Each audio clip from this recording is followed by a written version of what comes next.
சுமந்த், நான் உங்களிடமிருந்தே ஆரம்பிக்கிறேன். விக்கிரவாண்டி இடைத்தேர்தல் களத்தை நம்ம முதல்ல எப்படி புரிஞ்சுக்கணும்? இது ஏன் அதிமுக புறக்கணித்தது அப்படிங்கிற ஒரு கேள்விக்கு அவர் ஒரு விளக்கம், நீண்ட நெடிய விளக்கத்தை திரு எடப்பாடி பழனிசாமி கொடுக்கிறாரு. அது ஏற்றுக்கொள்ளக்கூடிய ஒன்றா? திரு எடப்பாடி பழனிசாமி அவர்கள் கூறிய விஷயங்களில் உண்மை இருக்கிறது. நேர்மையாக ஜனநாயக ரீதியாக இடைத்தேர்தல்கள் தமிழ்நாட்டில் நடத்தப்படுகின்றனவா? அதிமுக ஆட்சி காலத்திலும் சரி, திமுக ஆட்சி காலத்திலும் சரி, ஜனநாயக ரீதியாக நேர்மையாக இத்தேர்தல்கள் நடத்தப்படுவது இல்லை. பணத்தினுடைய தாக்கம், அதிகாரத்தினுடைய தாக்கம் பெரும் அளவில் இடைத்தேர்தலில் இருக்கு. அது கடைசி எக்ஸாம்பிள் நம்ம பார்த்துருக்கிறோம். நம்மளுடைய ஈரோடு கிழக்கு இடைத்தேர்தல் நம்ம பார்த்துருக்கிறோம். ஸோ திரு எடப்பாடி அவர்கள் கூறிய காரணங்கள் சரி, அது தப்புன்னு நான் சொல்ல மாட்டேன். ஆனால் மிக முக்கியமாக அதிமுக இன்று இருக்கக்கூடிய ஒரு நிலையில் இத்தகைய முடிவை எடுக்கக்கூடிய ஒரு பொசிஷன்ல அவர்கள் இல்லை. ஏன் அப்படின்னு பாத்தீங்கன்னா, ஒரு பெரிய தோல்வி இப்பொழுது பாராளுமன்ற தேர்தலில் ஏற்பட்டிருக்கிறது. தாங்கள் பிரதான எதிர்கட்சி என்று நிரூபிக்க வேண்டிய கட்டாயம் ஓரளவுக்கு நிரூபிச்சிருக்காங்க அந்த பாராளுமன்ற தேர்தலில். பட் அதை எஸ்டாப்ளிஷ் பண்ணி 2026க்குள், அதாவது ஒரு இடைத்தேர்தல் தோல்வி வர்றதுனால எந்த விதமான ஒரு மிகப்பெரிய பின்னடைவு அதிமுகவுக்கு வந்துடாது. பெண்ணாகரத்துல என்ன ஆச்சு அதிமுகவுக்கு? செல்வி ஜெயலலிதா இருந்த ஆட்சி காலத்துல ஆர்கே நகர்ல திமுகவுக்கு என்ன ஆச்சு? களத்துல இருந்தாங்க இல்லையா? நாங்க போட்டியே போடல, எல்லாமே சரியா நடக்காது அப்படின்னு சொல்லிட்டு போறதுங்கிறது ஒரு டிஃபீட்டிஸ்ட் மைண்ட் செட். மிக முக்கியமாக வேண்டும் என்றே தேசிய ஜனநாயக கூட்டணிக்கு உதவுறதுன்னா எனக்கு ஒரு பெனிஃபிட் இருக்கணும், அவங்களுக்கு ஒரு பெனிஃபிட் இருந்தா நான் அதை செய்யறதுக்கு தயாரா இருப்பேன். எனக்கு என்ன பெனிஃபிட் இதுல? அதிமுக இதுல என்ன பெனிஃபிட் சொல்லுங்க? ஏதாவது ஒரு பெனிஃபிட் சொல்லுங்க. எப்படி எந்த விதத்தில் பார்த்தாலும் இது அதிமுகவுக்கு ஒரு பின்னடைவை தான் ஏற்படுத்த போகுது. சோ இதுல லாஜிக் ஆஃப் சேயிங் தட் நான் வேணுமே நான் 2026ல ஒரு கூட்டணியை நோக்கி நாங்க போறோம், அவங்களுக்கு இப்போ மறைமுகமா நாங்க சப்போர்ட் பண்றோம் யாருக்கும் தெரியாம, அதனால நாங்க கேண்டிடேட்டை விட்ரா பண்றோம்னு திரு ப. சிதம்பரம் சொல்றதுன்னா, திரு ப. சிதம்பரம் அதுக்கும் இது அதிமுக ஆதாயம் என்ன அதை விளக்கணும் இல்லையா? அந்த ஆதாயத்தை விளக்காமல் எனக்கு இது ஒரு காரணமாக நான் பார்க்கவில்லை. நான் பார்க்கும் காரணம், அவர்களுக்கு கவலை மூன்றாவது இடம் வந்துவிடும். மூன்றாவது இடம் வந்தால் திரு எடப்பாடியின் தலைமைக்கு ஒரு சேலஞ்ச் வரக்கூடிய வாய்ப்பு இருக்கிறது. அதனால அதை அவர் தவிர்க்கிறாங்க.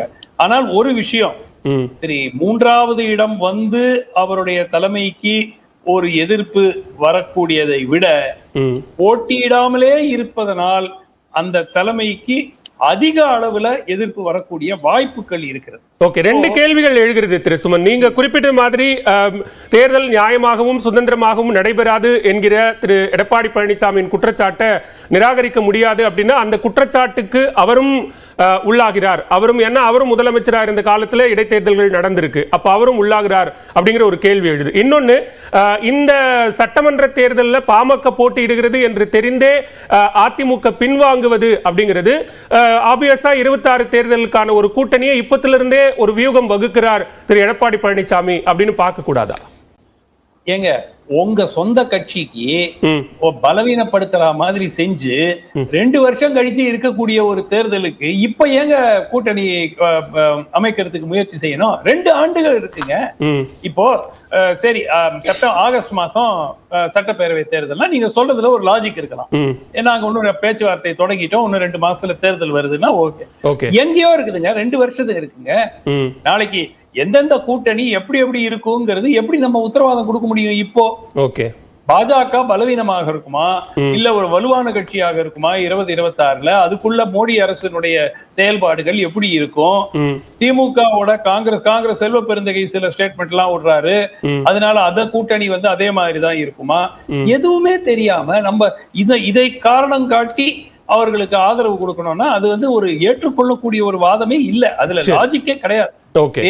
கூட்டணிகள் என்பது திரு எடப்பாடியே முன்னாடி சொல்லியிருக்காருல்ல, எவ்வளவு வாட்டி சொல்லியிருக்காரு, ஏங்க தேர்தல் வரட்டங்க அந்த நேரத்துல கூட்டணி பத்தி பேசலாம் சொன்னாரா இல்லையா? ஆமா சொல்லியிருக்காரு. அப்ப 2 வருஷம் முன்னாடி அதுக்காக ப்ரிப்பரேஷன் பண்ணுவாங்களா? யாருமே ஏத்துக்க மாட்டாங்க. இது அவர்களுக்கு 3வது இடம் வந்து விடுவோம் அப்படிங்கிற கவலை, தன்னுடைய பதவியை பாதுகாத்துக் கொள்வதற்காக அந்த மாதிரி ஒரு நடவடிக்கை எடுத்திருக்காரு. அது கட்சியை மேலும் பலவீனப்படுத்தும். ஓகே, முதற்கட்ட பார்வையை எடுத்துக்கிறேன் திரு சுமன். திரு பொன் வில்சன், இப்படி தேர்தலை புறக்கணிப்பதற்கான ஒரு காரணம் சொல்றாரு. அந்த காரணம் நிராகரிக்க முடியாது அப்படின்னாலும் ஒரு அரசியல் கட்சி வெற்றியோ தோல்வியோ ஒரு தேர்தலை சந்திப்பது அப்படிங்கிறது தானே சரியான ஒரு முறையாக இருக்க முடியும் அப்படிங்கிற கேள்வியை கடந்து போயிட முடியுமா? இல்லை, இப்போ சுமந்து சொல்றதுலேயே நான் என்ன சொல்றேன்னா, இப்போ லாஜிக் இருக்குதா அப்படின்றதான் பார்க்கணும். ஒரு தேர்தல் புறக்கணிப்புன்றது எல்லா கட்சியும் பண்ணியிருக்கிறாங்க. ஆனால் இந்த நேரத்தில் லாஜிக்கலாக அவங்க சொல்றது உண்மையா அப்படின்றது தான் பார்க்கணும். ஏற்கனவே திராவிட முன்னேற்ற கழகம் 2012 புதுக்கோட்டை தேர்தலை புறக்கணிச்சாங்க. அதற்கு கலைஞர் சொன்ன காரணம் தேர்தல் கமிஷன் நியாயமாக நடக்காது என்பது எங்களுக்கு தெரியும். 2013 கூட்டுறவு சங்க தேர்தலை திமுக புறக்கணிச்சது. 2014 உள்ளாட்சி தேர்தலை இடைத்தேர்தல் புறக்கணிச்சாங்க. 2015 ஆர்கே நகர் தேர்தலை அந்த நேரத்தில் திமுக புறக்கணிச்சாங்க. 2015 இந்த புறக்கணித்தால் திமுக எந்த பாதிப்பும் ஏற்படல பிற்காலத்தில். அதே மாதிரி பிஜேபி புதுக்கோட்டையில் புறக்கணிச்சாங்க, ஆர்கே நகரில் புறக்கணிச்சாங்க. 2022 இப்போ உள்ளாட்சி தேர்தல் இடைத்தேர்தலில் புறக்கணிச்சாங்க. ஈரோடு கிழக்கு தேர்தலையும் அவங்க கலந்துக்கல. எல்லாரையும் போய் சமரசம் பண்ணி பார்த்தாரு, கலந்துக்கல. அதுக்கு அடுத்தது பார்த்தீங்கன்னா ஏடிஎம்கே ஏற்கனவே ஜெயலலிதா அம்மா 2009 இளையான்குடி, கம்பம், தொண்டாமுத்தூர், பர்கூர், ஸ்ரீவைகுண்டம் 5 தொகுதிகளை புறக்கணிச்சாங்க. அதே 2009 உள்ளாட்சி தேர்தலை புறக்கணிச்சாங்க.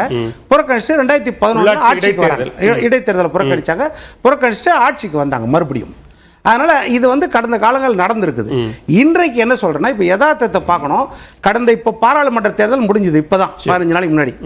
பாராளுமன்ற தேர்தலில் அந்த தொகுதிக்கு 2024 எம்பி பாராளுமன்ற தொகுதியில் விக்கிரவாண்டி தொகுதியில் விடுதலை சிறுத்தைகள் நம்ம ரவிக்குமார் பெற்ற ஓட்டு 72,000, அதிமுக பெற்ற ஓட்டு 65,000, 6,800 ஓட்டு வித்தியாசத்தில் தான் அங்க ரவிக்குமார் முன்னணியில் இருந்திருக்காரு அந்த தொகுதியை.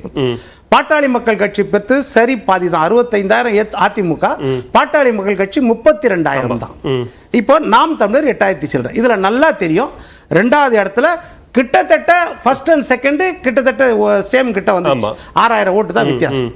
இந்த தேர்தலை ஏன் புறக்கணிக்கிறாங்க? அப்போ பாராளுமன்றத்திலே இந்த அளவு வருதுன்னா சட்டமன்றத்தில் எவ்வளவு வரும்? 2019 பாராளுமன்றத்தில் 38 தொகுதிகளை தோத்த அதிமுக கூட்டணி அதே 2021 75 இடத்துல ஜெயிக்கிறாங்க. அப்ப சட்டமன்ற தேர்தலில் அதிமுக கூட்டணிக்கு அதிகமாக கிடைக்கும்ன்றது எல்லாருக்கும் தெரியும் அப்படின்றது.